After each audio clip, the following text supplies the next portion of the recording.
Es que mucha gente ni siquiera, le pasan cosas en el cuerpo, en su vida, y ni siquiera saben de dónde proviene o ni siquiera saben qué les está pasando porque no hay suficiente información en muchos casos sobre este tema que es hiper e hipotiroidismo. Así el que doctor hoy, está más preparado que un cumis. sí, él ya está sentadito acá listo desde temprano. Es más, yo creo que llegó antes que nosotras prácticamente. El doctor Alejandro Román, profesor de la Universidad de Antioquia. Y además de eso, es endocrinólogo, especializado en endocrinología. Doctor, bienvenido al programa. Qué bueno que nos acompañe. Muchas gracias por la invitación. Qué bueno que nos acompañe. Hablemos primero de la tiroides como órgano. ¿De qué está encargada la tiroides?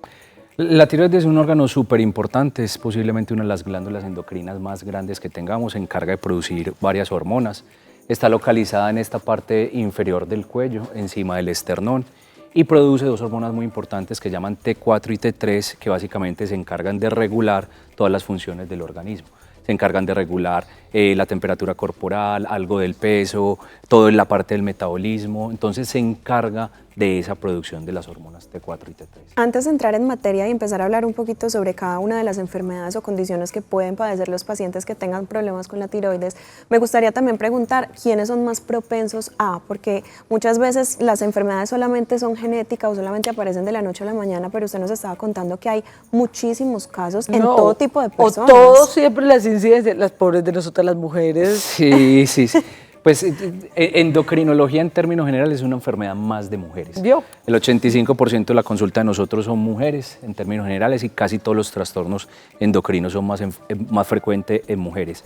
Y tiroides, hipotiroidismo es más frecuente en mujeres, hipertiroidismo también, pero cuando ocurre en hombres también puede ser muy delicado. Entonces siempre que yo tengo un trastorno endocrino tiroideo en hombre, tengo que ser muy cauteloso porque no es como lo usual. ¿Qué puede hacer que se desbalancee o cambie el equilibrio de su tiroides? Si esa es una glándula que tiene esas dos sustancias, debería funcionar perfecto. ¿Qué es lo que hace que se enloquezca? Es una pregunta muy bonita porque la tiroides para funcionar requiere yodo. Entonces nosotros en Colombia tenemos una situación muy difícil que es el exceso de yodo. La sal que comemos normalmente tiene entre 60 y 80 partículas por millón de yodo y deberíamos tener entre 20 o 30. Entonces nosotros en Colombia tenemos mucha Hashimoto, mucha enfermedad de Hashimoto porque tenemos mucho exceso de yodo. En cambio en África y en otros países tienen deficiencia de yodo. En nuestro medio impacta mucho el exceso de yodo. También impacta la deficiencia de hierro, la deficiencia de magnesio desde el punto de vista alimenticio y obviamente el cigarrillo, las situaciones emocionales tienen un impacto importante en la función tiroidea. La que me estabas contando ahora, el hipertiroidismo con los ojos brotados, nosotros vemos esos pacientes y siempre les preguntamos qué le pasó. Y siempre hay una muerte, una tragedia, un duelo, una quiebra económica.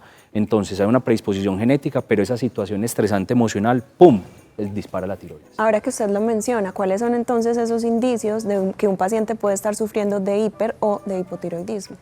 Entre hiper y hipo hay que tener claridad que hipo es que la tiroides no funciona, es decir, no está trabajando bien, e hipertiroidismo está trabajando más de la cuenta. Entonces en hipertiroidismo el temblor, un temblor del fino, la pérdida de peso, sudoración, son inquietos, no se pueden quedar quietos, se mueven mucho, pierden mucho peso, alguna de las clases de hipertiroidismo los ojos se brotan. En cambio en hipotiroidismo puede dar cansancio, que es distinto del hipertiroidismo, porque hipertiroidismo es estar en primera 80 kilómetros acelerado, pero no poder avanzar. En cambio en hipotiroidismo están apagados, están como en neutra o en reversa, pueden tener cansancio, fatiga, frío, estreñimiento es otro de los síntomas que tenemos. Y si hay historia familiar, más frecuente que mis tías, que mi mamá, que mi abuelita, que todas sufren de tiroides, es más posible que esa persona tenga un hipotiroidismo. Yo me acuerdo hace muchísimos años, estaba pasando por la adolescencia, que me hicieron un examen y salió alterado y el médico no me mandó medicamentos inmediatamente porque me dijo que hay ciertas edades en las que eso puede pasar. Sí, el examen que más hacemos, que me imagino que fue ese, fue la TSH. Sí. El examen de TSH no es de la tiroides, pues evalúa la función de la tiroides, pero es una hormona que se produce en la hipófisis, en la pituitaria, y mira qué tan contento está el cuerpo con la función tiroidea. Es como el jefe de la tiroides. Entonces él dice, trabaje, no trabaje. Y cuando se sube puede indicar hipotiroidismo. Pero 60-70% de las personas que se les sube un poquito la TSH, ella sola se regula por gripas, por errores de laboratorio, por cosas de alimentación. Entonces una TSH alta. Por dietas extremas. Por dietas, el exceso de yodo, por ejemplo. ¿Demasiado ejercicio también? Ejercicio posiblemente no, antes yo creo que es bueno para la tiroides. Y las mujeres en la menopausia, por ejemplo. Las mujeres en la menopausia también se puede incrementar, entonces el hipotiroidismo es un poquito más común después de los 50 años. Y este siempre revisamos hipotiroidismo, esa así como el hiper puede adelgazar, el hipo sí es verdad que engorda, ¿y qué tanto influye eso? Porque una vez escuché a un médico endocrinólogo que me decía, no es tiroides sino tragoides. O yo le digo, no es tiroides sino cucharoides, mueloides, falta de ejercicio. O sea que no es tan cierto. A ver, una Relativo. persona se le saca la tiroides, se opera por cáncer de tiroides, se deja sin tratamiento y miramos a los 2 o 3 meses cuánto subió de peso y subió entre 2 a 3 kilos. Es decir, una persona con obesidad, su trastorno de obesidad no se explica por el trastorno tiroideo. Siempre miramos que la tiroides esté bien, porque si la tiroides está descuadrada, pues está cansado, está fatigado, no quiere hacer ejercicio. Pero el hecho de tener hipotiroidismo no te explica tu obesidad y no explica que puedas perder peso. Entonces se sube 2 o 3 kilos y casi siempre es por hinchazón, porque se acumula líquido. Pero después de que se empieza el tratamiento, vuelve y regula su peso normal. Pero si la tiroides está descompensada, sí es más difícil regular el peso. Quiero devolverme un poquito al tema del diagnóstico. ¿En qué momento se hace el diagnóstico? Porque si la tiroides en cualquier punto se puede autorregular, ¿en qué momento tienen que decir los médicos de verdad hay que actuar? Y esto también me lleva a la pregunta, ¿es cierto que un paciente que empieza con medicamento para la tiroides ya tiene que tomarlo de por vida? No, son preguntas bastante difíciles. Voy a empezar por la segunda. No corchadoras, pero sí difíciles. La segunda es, si el paciente, la indicación del tratamiento fue bien hecha, posiblemente el tratamiento sea de por vida. Pero desafortunadamente en Estados Unidos, por ejemplo, la mayoría de pacientes que le empiezan levotiroxina se las podemos suspender hasta el 60 al 70% de los casos. Pero es que se las empiezan solo con una medición de TSH, o la TSH estaba en 5 o en 6, que es muy cerquita a lo normal, que lo normal es hasta 4,5. Entonces, si se empieza en un diagnóstico no claro de hipotiroidismo, seguramente lo puedo suspender. Pero un paciente con cáncer de tiroides, con una enfermedad de Hashimoto avanzada, el examen de TSH muy alto, ese paciente, el tratamiento hasta ahora es de por vida. Pero antes estos pacientes se morían, no teníamos ningún tratamiento. Les daba un coma mixedematoso, eran hinchados, se quedaban en la cama y fallecían desafortunadamente. Miren qué importante y cuánto desconocemos hay veces de lo que es nuestra tiroides, porque por lo general solamente pensamos o hablamos del tema del peso y realmente las implicaciones son mucho mayores. Entonces, el primer examen que es esa TSH, lo que mide es en la pituitaria. En la pituitaria. Mira, y yo me toco. Sí, claro. Pero ahí me atravesó. Una vez esto salga desbalanceado, ¿cuál es el paso a seguir y cómo comprobar que este paciente realmente sí tiene un hipo o un hipertiroidismo y que debe necesitar tratamiento? Perfecto. Nosotros la TSH, si es menos de 10, casi siempre la volvemos a repetir para descartar que no sea un error de laboratorio, que no sea una alteración transitoria. Y un examen muy importante que pedimos son los anticuerpos contra la tiroides. En la mayoría de los libros dicen pídate 4 o tiroxina, pero para nosotros como endocrinólogos es muy importante los anticuerpos contra la peroxidasa, contra la tiroglobulina, contra la tiroides, porque nos habla de ese fenómeno inflamatorio que dijiste ahora, la enfermedad de Hashimoto. Así es como la diagnosticamos. Es una persona que tenga TSH muy alta y tenga anticuerpos positivos, ese paciente le tenemos que empezar tratamiento. Yo les voy a proponer una cosa, y es que este tema de la enfermedad de Hashimoto, que estábamos diciéndole, ¿cómo era ahorita? Yokomoto, pues creo que es importante resaltarla porque muchas personas, pues yo no tenía ni idea de lo que era y me parece interesante que lo hablemos, pero vamos a separarnos un segundito, el doctor se queda aquí juiciosito. Miren, seguimos hablando con el doctor Alejandro, médico endocrinólogo, acerca de la tiroides, del hipotiroidismo y del hipertiroidismo, y una de las cosas que él nos contaba es cómo en nuestros países, debido al consumo de sal, que tiene mucho yodo, se presentan más este tipo de enfermedades. Entonces, con esto mi siguiente pregunta: ¿qué cuidados tener para no presentarlo o en caso de presentarlo para poder mantener a raya el tema de la tiroides en cuanto a la alimentación? Eso es muy importante. Tengo como un video en YouTube al respecto, mirando como la evidencia, porque la investigación en nutrición es muy retadora, es muy difícil, porque ustedes saben, todo el mundo dice, no coma banano, no coma papaya, no coma rábanos, o coma esto, coma cúrcuma, etcétera, etcétera. Entonces la investigación en nutrición es muy difícil, es muy retadora y es de poca calidad, desafortunadamente. Entonces nosotros hablamos siempre de alimentación saludable y de patrones macro de alimentación. Entonces en tiroides, ¿qué es importante? Uno, evitar el exceso de yodo, echarle a la sal así, al huevo, a la arepa, a los frijoles, no, la sal para cocinar, poquita. Nosotros como asociación estamos trabajando para disminuir la cantidad de yodo que hay en la sal.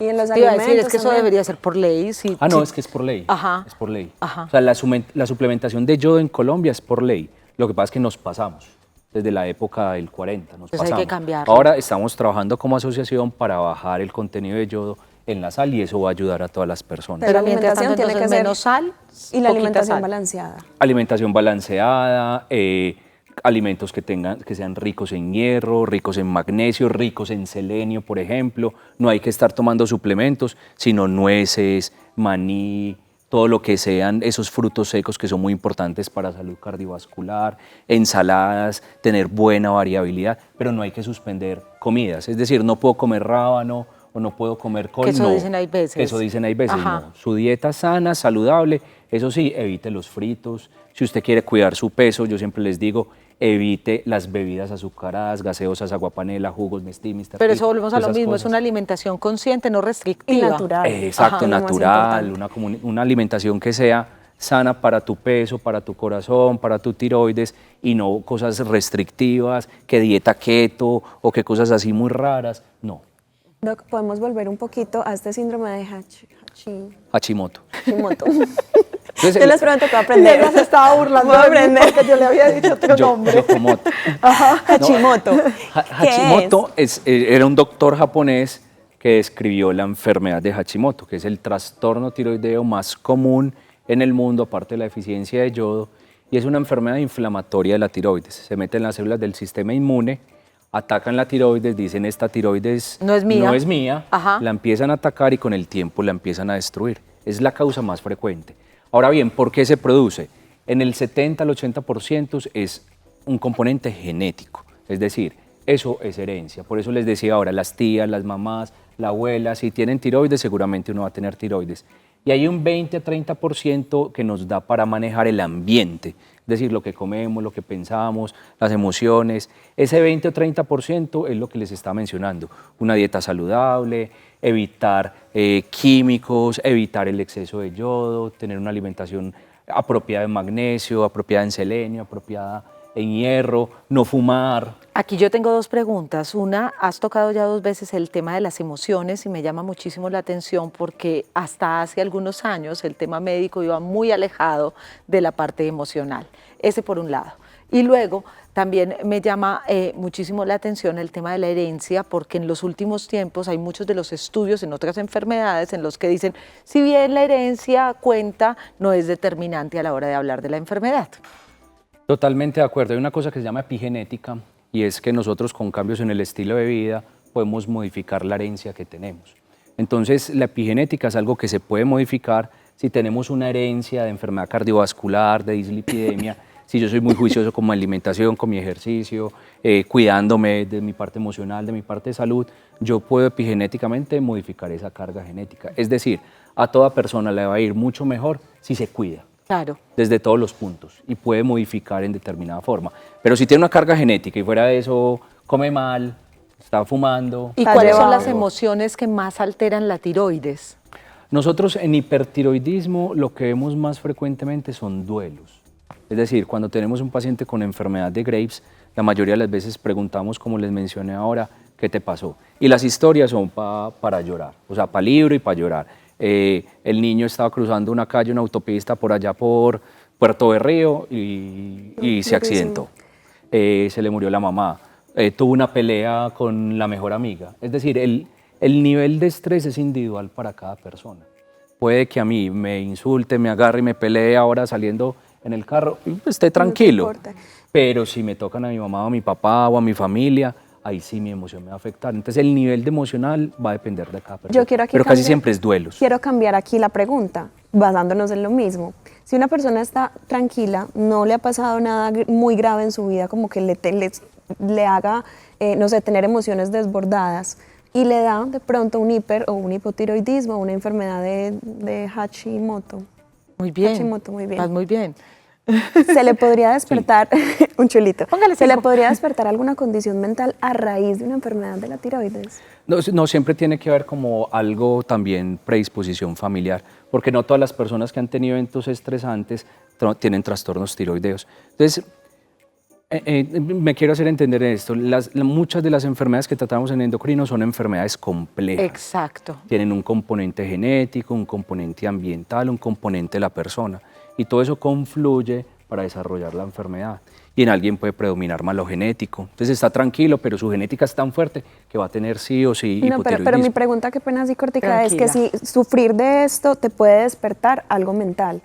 Es decir, te puede llevar a tener emociones como ya demasiado desbordadas, siendo pues como al revés. Sí, o sea, muchos de los pacientes con hipotiroidismo tienen más tristeza, más depresión, y si uno mira de 10 pacientes con hipotiroidismo, 4 de cada 10 tienen trastornos de depresión o ansiedad. Entonces sí se relacionan. Posiblemente no sean disparadores, sino que son enfermedades como primas hermanas. Acá tenemos una pregunta de nuestros televidentes que dice, para preguntarle al doc, tenía la TSH en 14, Súper. me subieron a 100 miligramos y ahora está en 1.72. Esas dosis no son mucho ya. No, es espectacular. Primero que todo, tener la TSH normal dentro del rango, cerquita a 2, entonces ese aumento de la dosis que te hicieron fue el apropiado. Y la mayoría de las personas, como pesan entre 60 y 70 kilos, la dosis usual es 1.6 microgramos por kilogramo día, entonces cuando la función tiroidea se acabó, la dosis usualmente va de 75 a 125 microgramos. Entonces 100 es una dosis muy normal, muy usual, muy del diario. Ajá. Tenemos otra pregunta por acá que dice, hola, yo sufro de hipotiroidismo, tomo levotiroxina de Qué bueno que 125, lo leíste vos.